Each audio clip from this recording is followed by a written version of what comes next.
6 billion pesos ang pondo inilaan ng gobyerno sa pagsaayos sa EDSA mula sa orihinal na 17 billion pesos.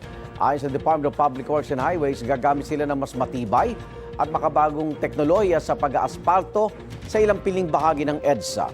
Mas matipid nila yan sa orihinal na plano na i-reblock at gamitan ng karaniwang aspalto ang buong kahabaan ng EDSA.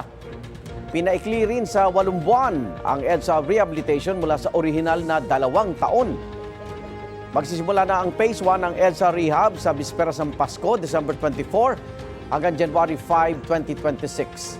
24 oras ang construction habang walang gaanong dumaraan sa EDSA ngayong holiday season.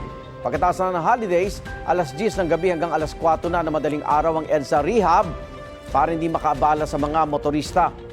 Pagtitiyak ng Department of Transportation, hindi maapektuhan ang operasyon ng bus carousel. Wala ring magbabago sa number coding scheme, sabi naman ng Metro Manila Development Authority o MMDA. Igan, mauna ka sa mga balita, mag-subscribe na sa GMA Integrated News sa YouTube para sa iba't ibang ulat sa ating bansa.